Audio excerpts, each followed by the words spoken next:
Hello, everyone. On behalf of the Nonprofit Leadership Center, thank you for joining our webinar, Managing Uncertainty Amid Crisis. I'm Charlie Imbergamo, NLC's Director of Strategic Programs.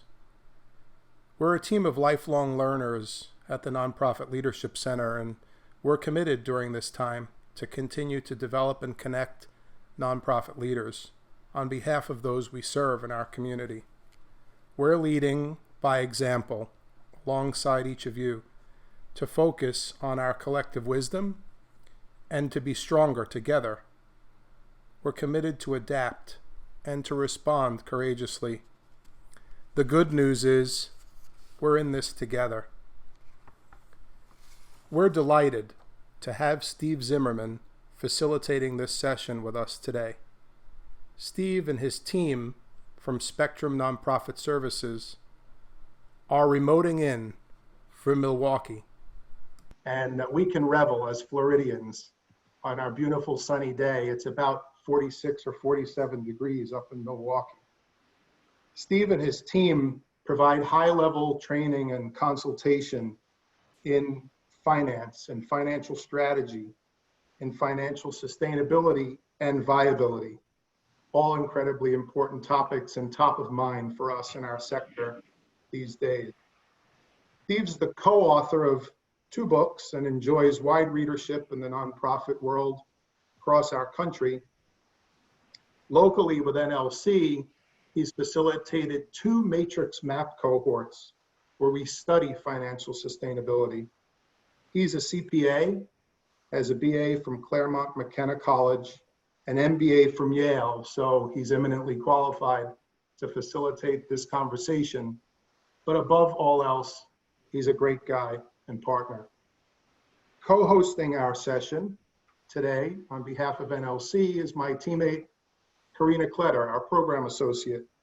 Karina's skills and focus have been very instrumental in getting our virtual programming up and running. She'll take the reins from here to take us through a few rules of the road. Thanks again for joining us. Karina. Hi, everybody, and thank you again so much for joining us today. Just a few rules. To minimize background noise and distractions, all lines will be muted for the duration of the webinar. The session is being recorded and will be available on our website for future viewing.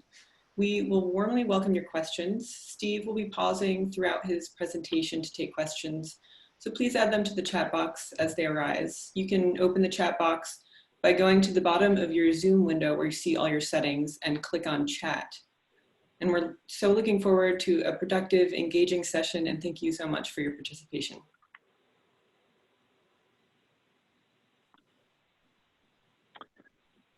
Hello, everybody, and thank you. It's great to be with you here today. And to have this opportunity to talk to you in these kind of extraordinary times that we find ourselves in. Just want to make sure here as I get myself set up that I have that chat box went away when I switched over, but there it is. So if you have questions or things like that, we can go ahead and see those as I move along as well. So it's great to have you here with us today. I want to start off this afternoon by just asking you to breathe for a second. The world is a crazy place, and today is April Fool's Day. And, you know, I don't think that we could have come up with a fool is quite like what we have actually in our reality. Things are changing rapidly. Not only for our communities, but for our organizations and then the response to them. And so it's just important to kind of, you know, let some of that go for a moment and really for us to relax and think a little bit about where we go from here. I'm really appreciative to the team at NLC for bringing me in and for the kind words from you, Charlie. Thank you very much for that. At Spectrum, we're a nonprofit management consulting firm with offices here in Milwaukee and in Chicago. It's cold in both places, so yes, we're envious of your environment. But we work around the country and really focused on the idea of sustainable and organizational business models, organizational sustainability. And what we know when we look around the sector is we know exactly what a hard time it is right now. In the recently released poll that the NLC did, you can see 83% of Tampa nonprofits have canceled or reduced programming services. We suspect that probably that number will continue to go higher. And that is felt, you're not the only ones feeling that. We're seeing that from nonprofit organizations around the country. You can see the numbers there from Arizona, Massachusetts, Illinois. You can see kind of the concerns, and all you need to do is to talk with nonprofit leaders or your peers out there, and you can hear the tension in their voice as we worry about our organizations. And as we shift our discussions really from how do we create a sustainable business model, how do we make our organizations more sustainable, to rather, how do we survive this? How is it on the back end that our organization is still there? Not just getting by, but hopefully in the end, thriving, because our communities need our efforts so much now, even more than ever. This is a great quote from somebody who went through this all originally, right, out in Washington, where the epicenter was beforehand, that, you know, we had a plan around disaster response, but it didn't necessarily have pandemic. And even when we talked about contingency plans and emergency planning with organizations, we rarely envisioned something just like this. This says there's so much uncertainty, it's like whitewater rafting in the fog.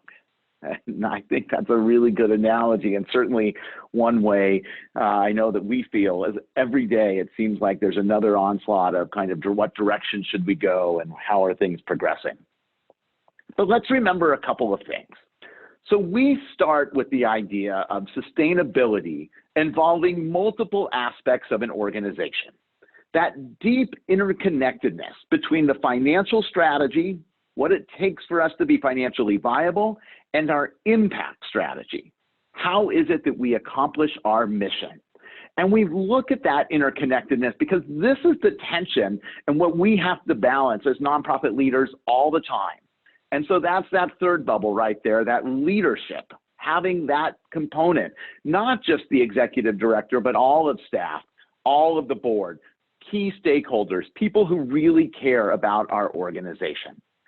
And when we talk about this framework in terms of sustainability, one of the things we look at is the fact that sustainability is an orientation, not a destination.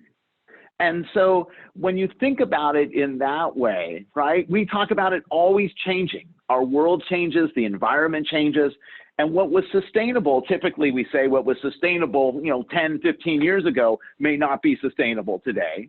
And for us, I might say what was sustainable in February may not be sustainable today. But the framework still applies and is still important. However, that said, as we're in this moment of crisis, as we're in this moment of kind of disruption and changing environment every single day, what should we as leaders be focusing on now? How do we get our organization through the pandemic? And I put out kind of 5 things to offer as a framework for your consideration. Starting there on the left with understanding your cash position, assessing damage to revenue streams, looking at the dual bottom line, including everyone in the discussion, and communicating consistently. So what I want to do today on this webinar is to walk us through each of these 5 and to understand what they mean and to help you as a leader kind of begin to think of what are the steps that you need to take to get out of reactive mode, to get out of crisis mode, to be able to move your organization forward and deliver the services that our communities need. So we start there really with the most pressing one, which is understanding your cash position. Get that to work, there we go. Understanding your cash position. And we start with this because cash really is king. In so many situations, right? Right now, we are looking as things, as things develop, as we're in the middle of fundraising season and, events and gala season, no longer. as we think about all of that disruption in our programs and our services, how much cash do we really have to be able to operate our organizations and weather this storm? How much do we have to be able to pay employees? How much do we have in this moment when we don't know how much revenue is coming in? So, we do a lot of training around finances, and we typically use this graphic to talk about reserves. And so when I talk about this graphic, I talk about a reserve, and if you think about income coming into your organization being water flowing out of a tap, right? That's income coming into your organization. Money coming in is the water flowing out of the tap. And then suddenly somebody turns the handle and the tap goes off.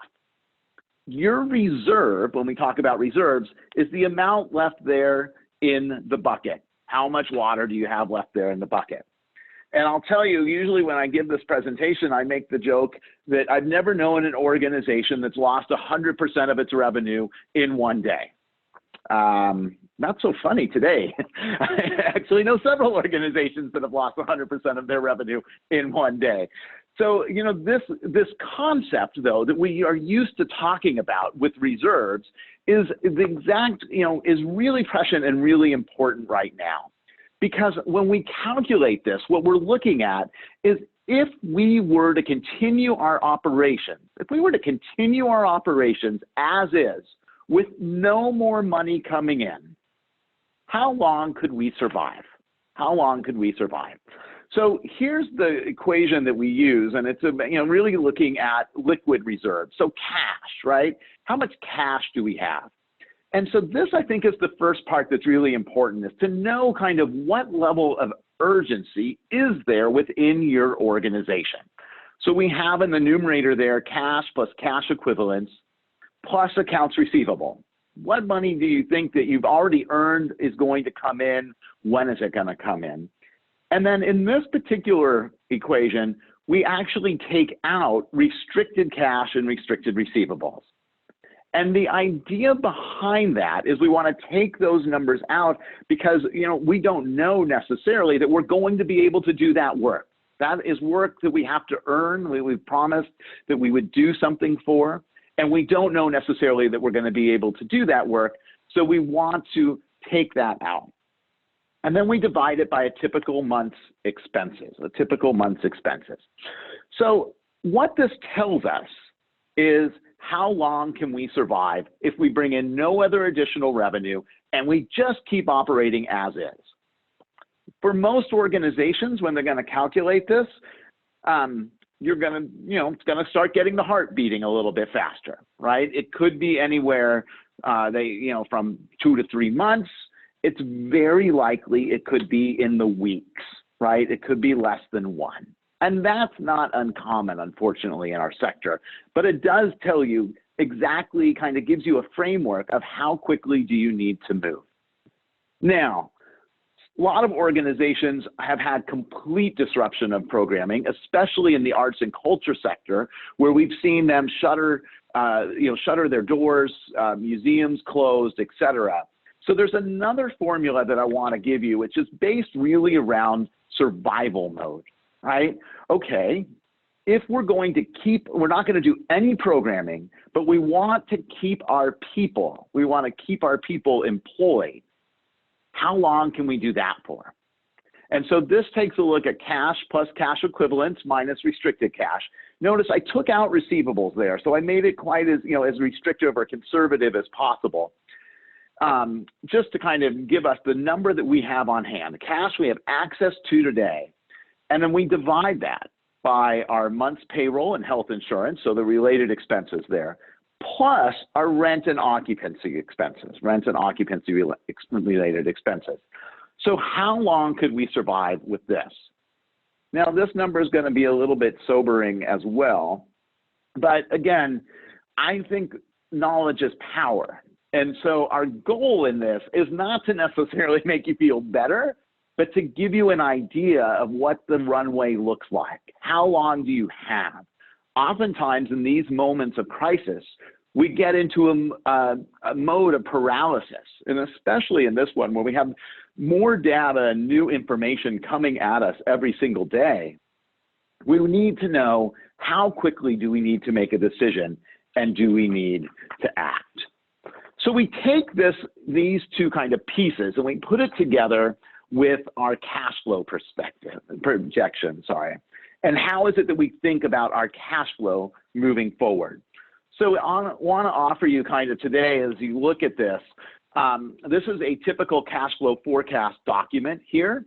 What we've done is that oftentimes people will tell you to do cash flow forecasts quarterly. And that's, in normal circumstances, that's pretty good advice, looking at that, but these aren't normal circumstances. So what we've done is in the left-hand column there, you can see a place for the budget. That budget seemed like a nice dream a couple of months ago, huh? Well, now let's put it down there, but there's a space for a 6-month projection. And really to spend some time and say, in the next 6 months, what do we think is going to come in and what do we think we're going to spend? And to be able to put that across and say, how does this all play out? So here's an example for this organization. And you can see here, if we look at this, and I'm trying to, let me see this, here we go. So if we see here, we look at this, if you come down to kind of June, and you come down to June, you'll notice down here, this organization was fortunate enough that it had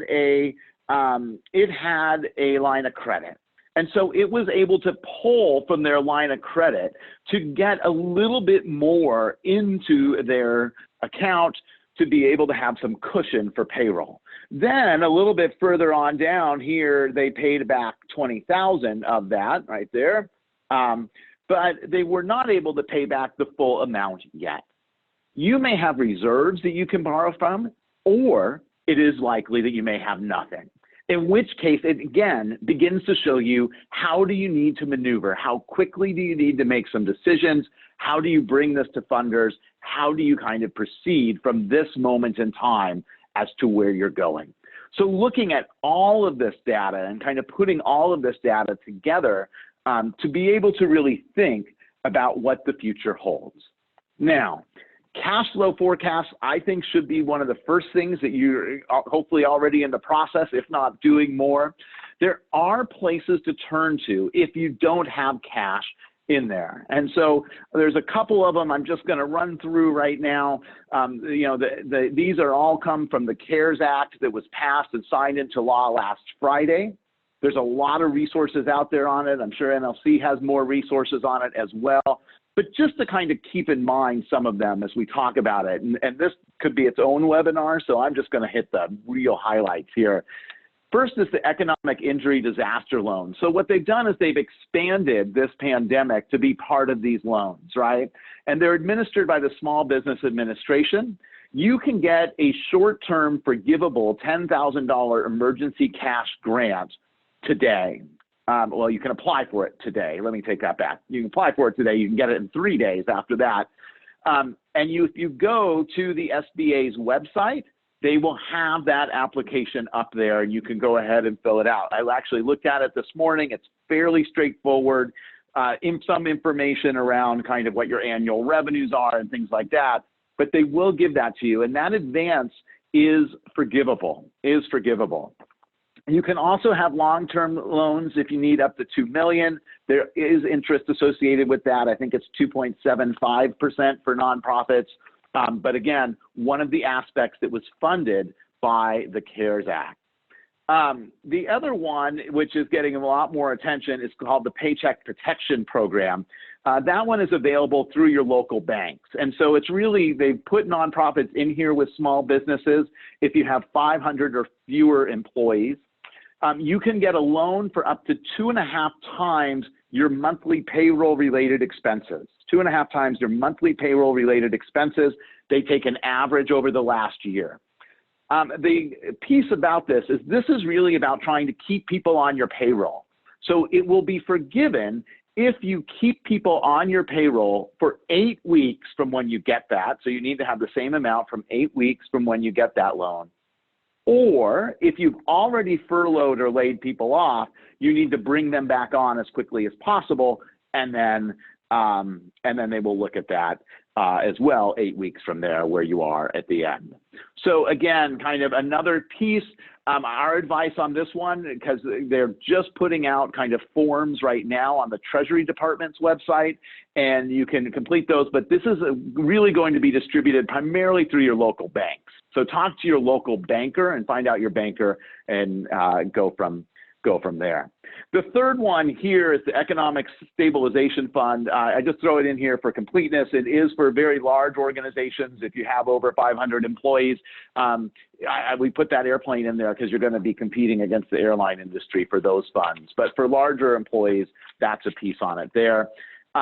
And there are kind of, there's, again, great resources out there. The National Council of Nonprofits, of which NLC is involved with, and others have great resources out there on this and on these 3 different loans. So, again, that first step of understanding your cash position. If you have cash to pay people, that is what's going to be able to get you to that part where we can kind of look and say, okay, now let's start thinking about that future. The immediate concern of understanding cash and understanding your cash position is essential. So let me just pause there for a second and see if there are kind of any questions coming up. And I appreciate the independent sector piece there that Charlie put out, and kind of how we helping people there with that information. If you have any questions, you can put it in the chat box. And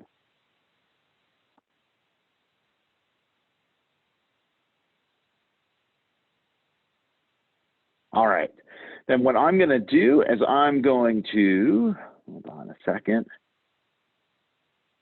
All right, doesn't want to do that. So I'm going to keep on going, and if you have a question, please go ahead and put it into the chat box. So let's take a look then at the second one of these, which is assess damage due to revenue stream. So, you've done your cash flow projection. You really kind of thought about what that cash flow is going to be. But now let's think about kind of, again, beginning to pull back a little bit. Think about that bigger picture of what does this mean on an ongoing basis for our revenue. And so we have 3 questions that you want to ask. It's partly because I cheated and put 2 in 1. But we have 3 questions that you want to ask there on this particular issue. The first is, what's our current revenue mix, and where do we anticipate vulnerabilities and shortfalls within that? So looking at those pieces. Second, we say, who are our closest funding partners? And then we round it out with understanding what funds are highest impact programs. What funds are highest impact programs? So in this particular chart, we look at kind of 2 different things. One is in the inner circle there, you can see kind of the revenue mix for an organization. And I think it's important to know kind of what the revenue mix of your organization is anytime, but now especially might be a good time to look at your last budget, look at your last year's financials, really understand what that revenue mix is.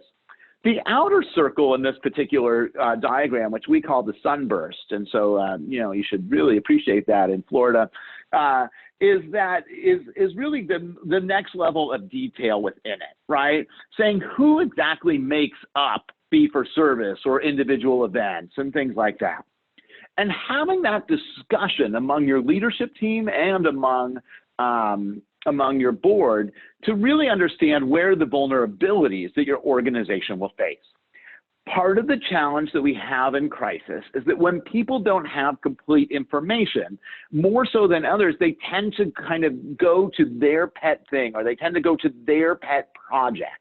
And, it's not that they don't care. In fact, they do care. They're going with the information they have. But we want to try and present a complete picture of the information so you can really have a meaningful discussion. So for example, in this particular organization, some people on the board might be worried about the fact that the event's been canceled, right? And so you can see on the outer circle there that the event is $130,000, right? Well, the ED might be more worried about the fact that we don't have any program services right now, and that's actually a much larger portion of our budget.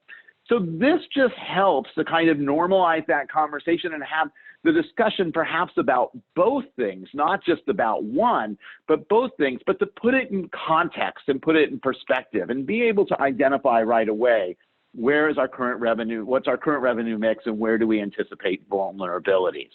The inclination is right now for a lot of organizations to say, we're not going to get any revenue. Frankly, that's not true. There will be some coming in, but we don't know what it will be. And so we need to understand a little bit better first what that truly looks like for us. Because that brings us to our next question, which is then, gets to what do we do about this? And first off, understanding and asking ourselves, who are our closest funding partners? So this is really about understanding the different strengths and capacities that we have in our organization and really thinking about how those play out for us. How can we build revenue utilizing those strengths? This is a time to focus on strengths. And the biggest one is who our closest funding partners are. Who's funded us in the past? Who do we think we can turn to at this moment in need and perhaps ask for a donation or a bridge loan or something like that? And so really having that understanding and that question, I think, is pretty essential. The third part of our thing takes a look at what funds our highest impact programs. Look, I don't want to be depressing, but I do want to be realistic. Being able to fund our organizations at the same level that we did in the last fiscal year, it does not look highly likely. So I always look, and we'll talk a little bit more about this in our next point, at what is our highest impact program. That is the value that you are bringing to the community. Who believes in that program? Who believes in you? And how can we turn to them? Because they understand the impact that you have and be able to ask them perhaps to help us at this particular point in time.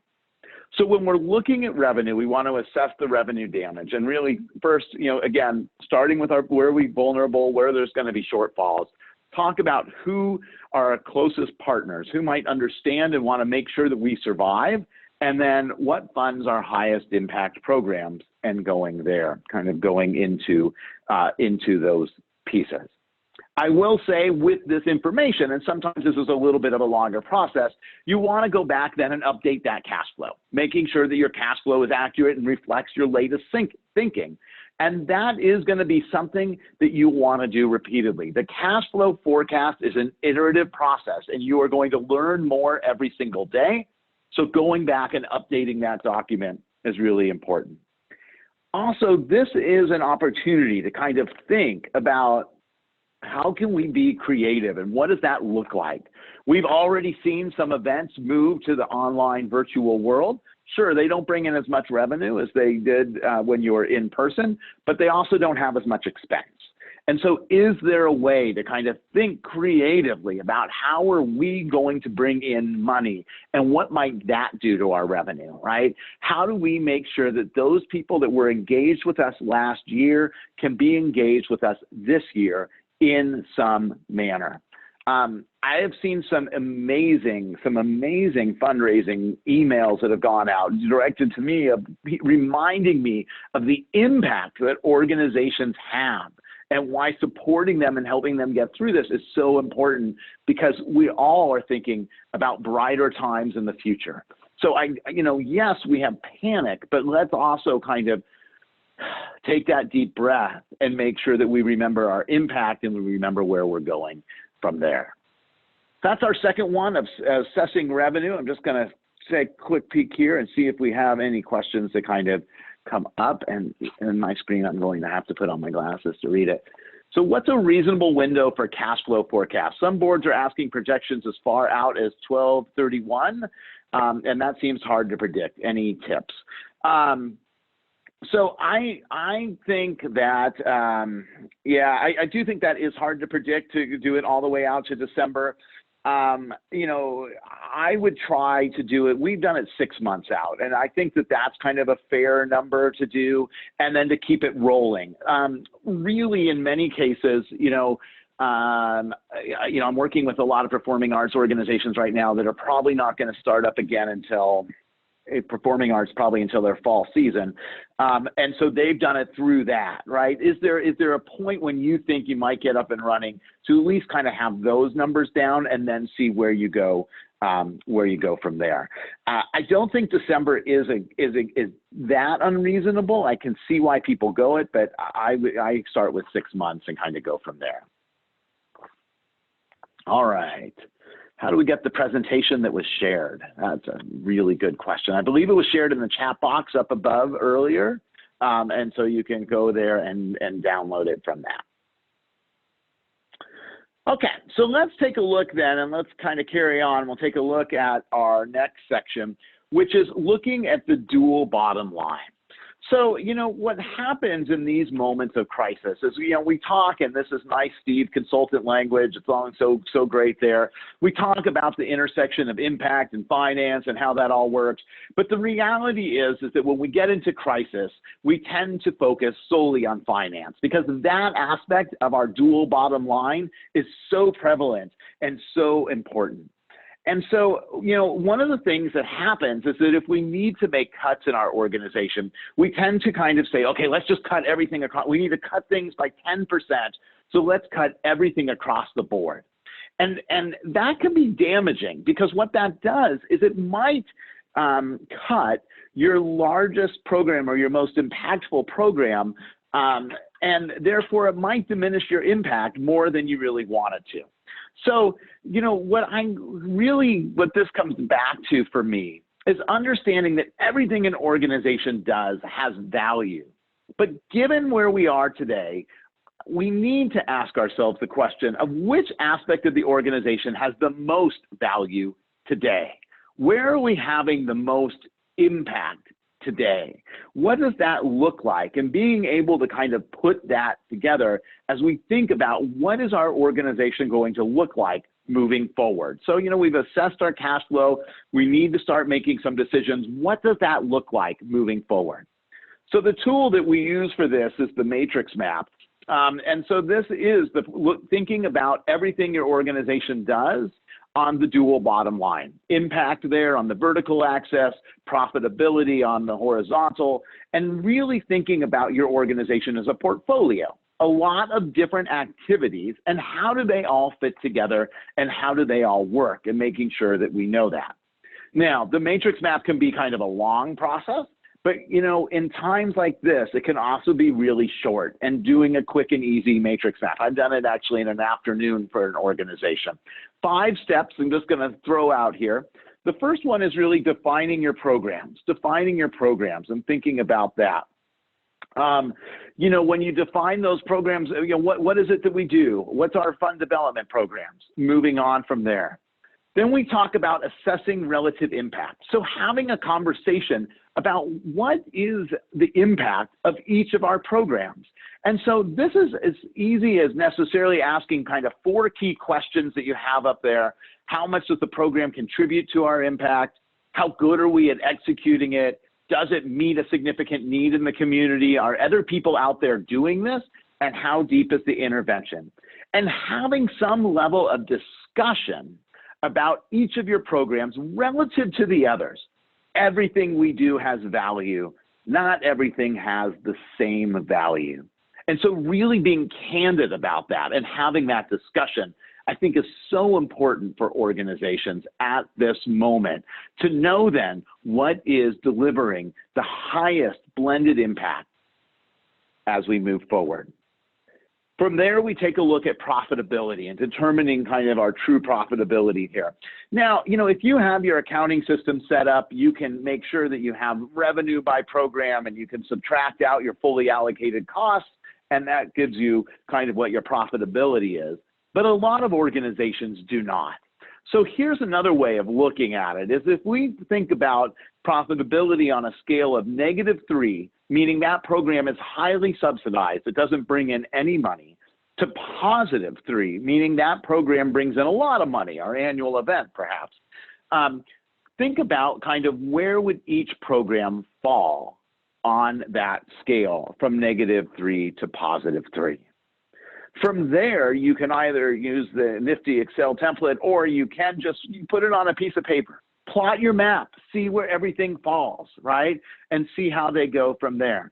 So you can begin to kind of get a sense of how everything your organization does contributes to impact and contributes to financial viability in a way that's relative to each other. And then we go to making strategic decisions. And this starts with strategic imperatives. So this really is about understanding what the higher impact programs you have are and being able to then make some decisions to support those first. How is it that we keep this program or this initiative? If you have something that's making money that has high impact, or as we like to call it, a star, how do we invest in that? Maybe that should be what we keep on doing. Maybe that's going to be what's driving us for the rest of the way. Oftentimes, organizations, if they're really being candid in these moments, will find things that are lower impact and are being subsidized. And there's a real question right now that, is it now the right time for those initiatives, and what do we do with them? Look, these are really hard discussions. I don't mean to diminish them in any way, because everything we do, as I said, has value. But this is really about understanding opportunity cost and saying, where can we as an organization, how do we maximize our impact for our community with the resources we have? Because part of it's also, how do we put money towards getting more resources and making sure that we can be sustainable for the long run? Again, thinking through not only what our cash position is, as we started off there, and what our revenue is, but now tying that with impact and saying, how do we move forward? Taking a look at the dual bottom line of nonprofits is essential for organizations. So we had a couple of pieces that came through. There we go. Any other questions that people have as we look at that?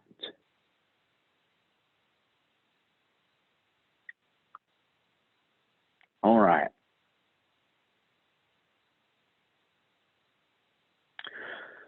All right, then let's take a look at our next one, and number 4 as we go through, and that is to include everyone in the discussion.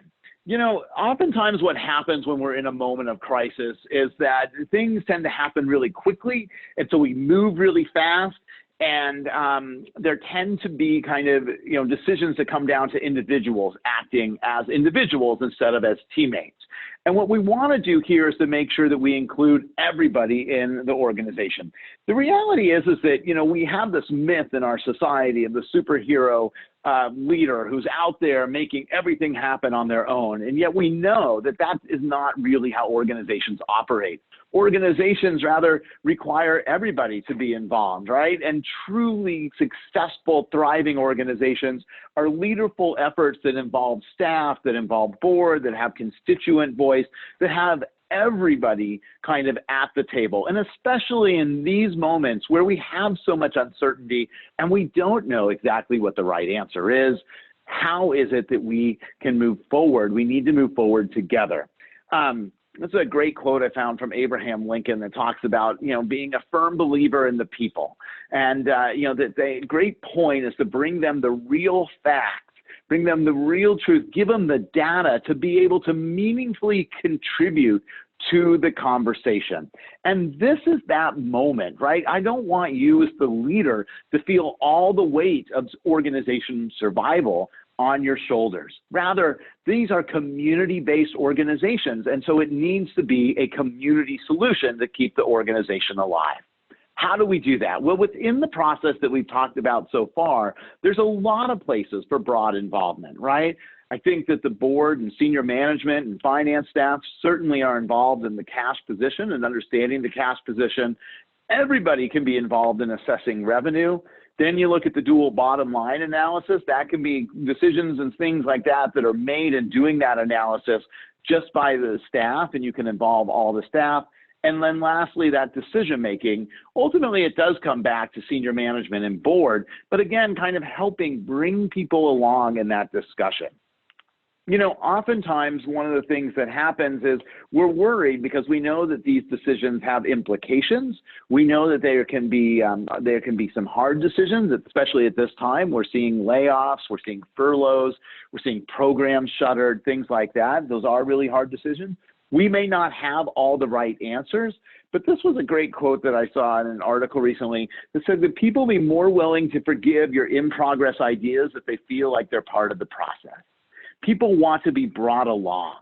And so really thinking as you're brainstorming, as you're thinking about what possible solutions are, is to kind of open up that, right? We know that diverse teams get better results. So this is a moment to embrace that diversity and to embrace different perspectives and be able to bring people along in that process.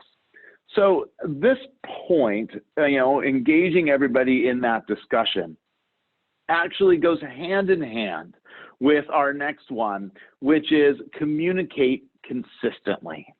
I think that communication is so incredibly important at this moment in time, right? Especially when we're being kind of overwhelmed with changing and we're not sure which way we go. To make sure that, amidst all that uncertainty that we have out there, how is it that we're communicating with our staff, with our board, with our key stakeholders?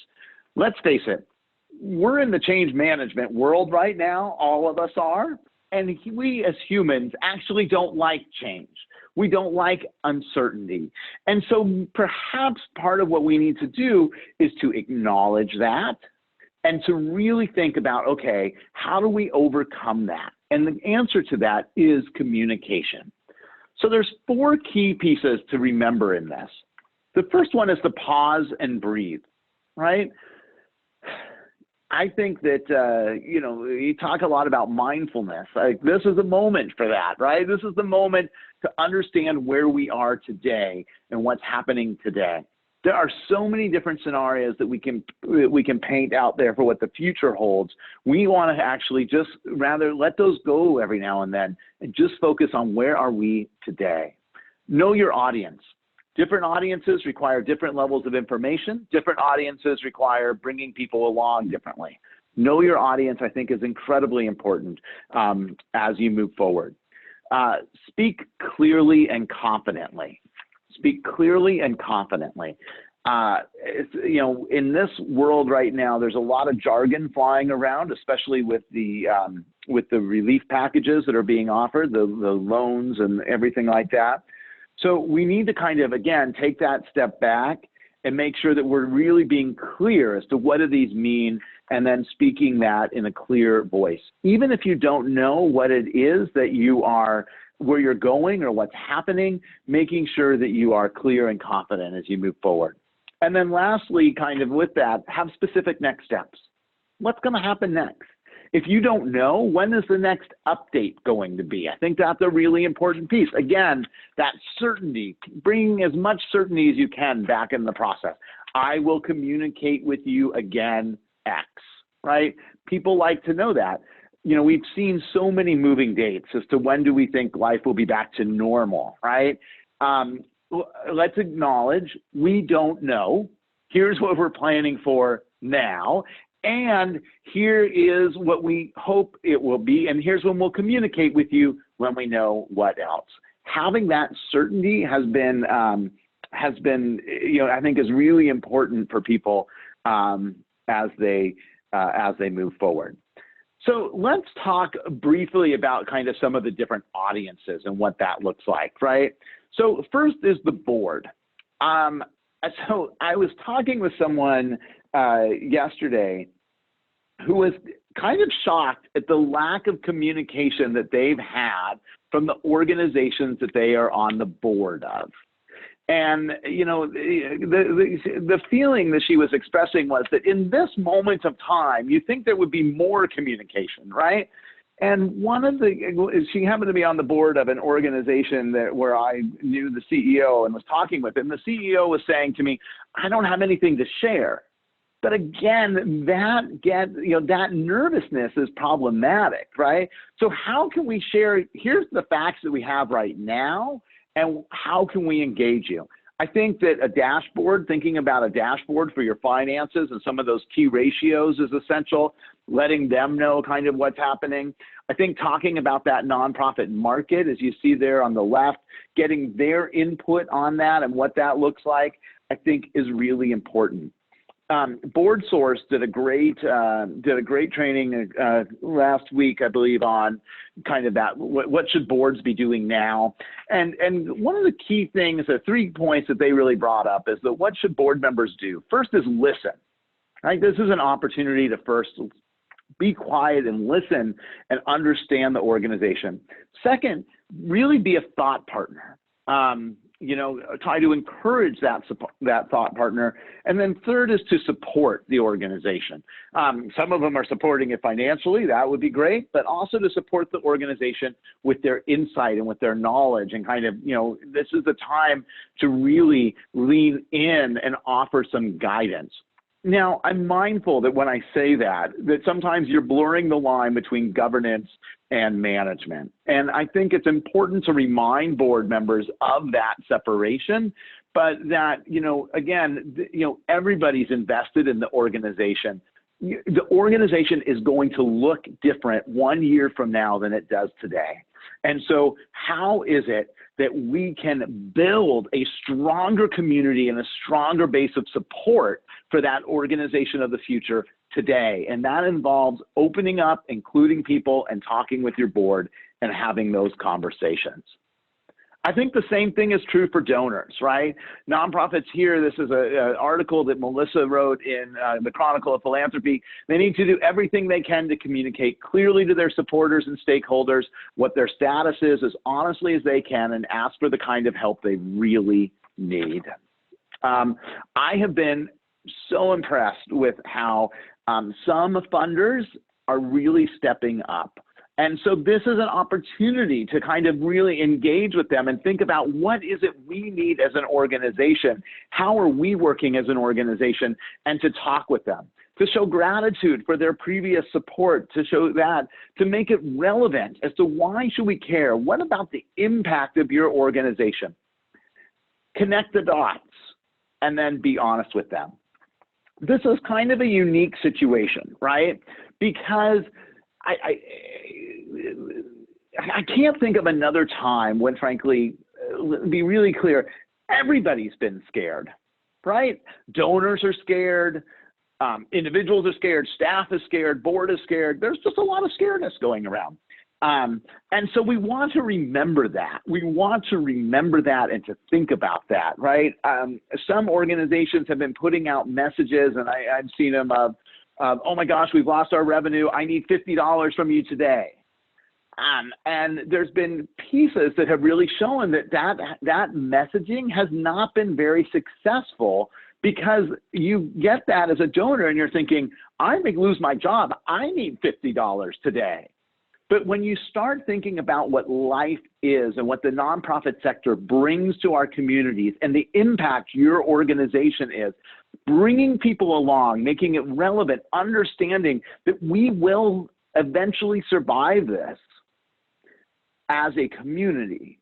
And we will, again, once again, there will be performing arts, there will be people working with, after school and youth programming, there will be senior and older adult homes that we can have kind of, contact with, that we need to make sure that our impact is really important. So I bring those organizations up because the social service organizations that are on the front lines right now, their impact is really clear. But I would put forward that the impact should be really clear for all organizations. So having that conversation, I think, is really important. You don't need at this moment to have the answer, but you do need to communicate. You do need to communicate and let people know that you're here, what you're doing, and how you move forward from there.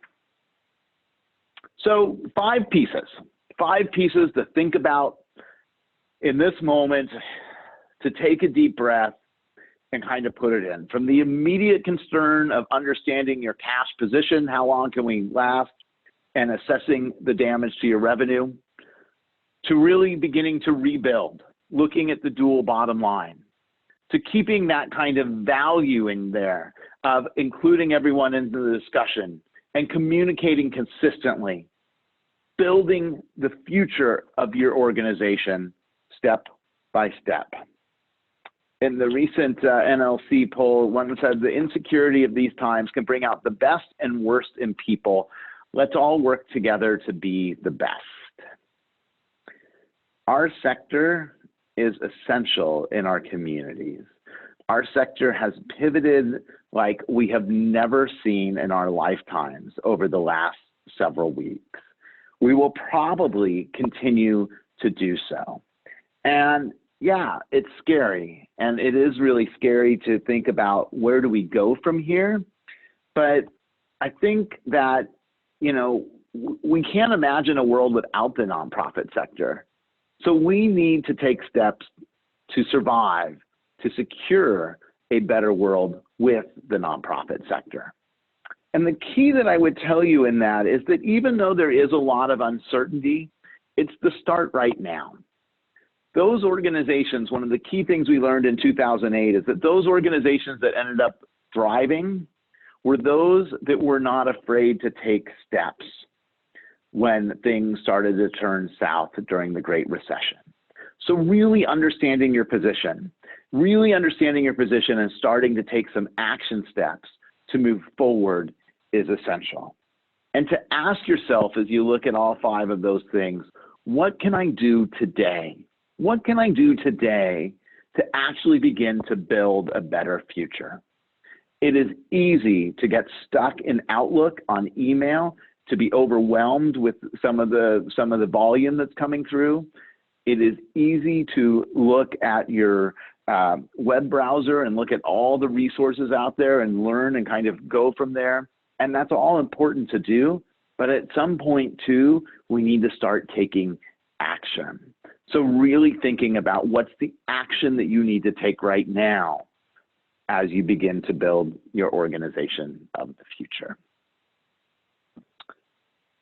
We're here to help you if you have questions, anything like that we can help you along the way. There are templates that are actually on our website as well, spectrumnonprofit.com for the cash flow if you need, for that revenue assessment if you need as well. And, you know, we're so appreciative of everything that you do out in the community. Please do let us know if there are things that we can do for you as well.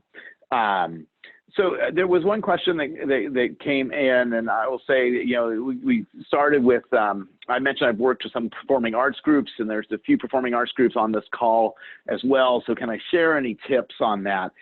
You know, I think the performing arts sector has been so interesting.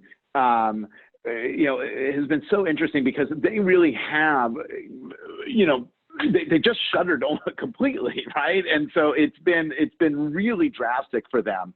I think that what I've seen is kind of in some good examples is one is the communication. Actually, a lot of the donor communication I saw came from performing arts groups as to what they're trying to do to secure themselves. I think that knowing in particular that cash position for your organization is essential, and then you know, thinking about the Paycheck Protection Program, thinking about other pieces for them is really important. One of the pieces that I was surprised in my work that I've done with arts and culture organizations in this period is that there really aren't that many variable costs. There are some, but there's really not that many. And it's been incredibly challenging. But I think having that piece and kind of communicating with others has been really important. I have been really impressed with how some performing arts organizations have pivoted online, and not as a money-making venture, but as a way of still connecting with donors. Whether it's the symphony here has like one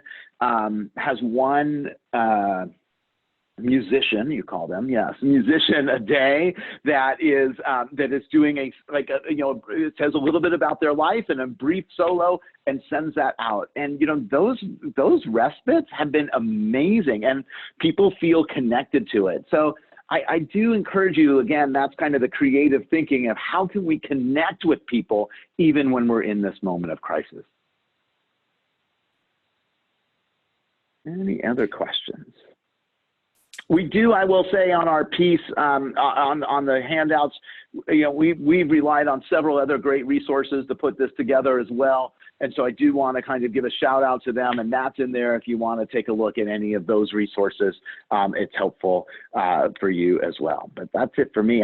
Thank you for your time today. I really appreciate it, and I appreciate everything that you do in our community. Steve, thank you so much. That was wonderful. There was a question that came in earlier that I think might fit a little bit into your piece on communications. And so I'm going to pitch it your way and see if you'd like to answer it. It comes from Jessica Devanza. And she says, I'd love to see who you think is managing their communications or messages best right now. Yeah, so I saw that one and I passed over it. But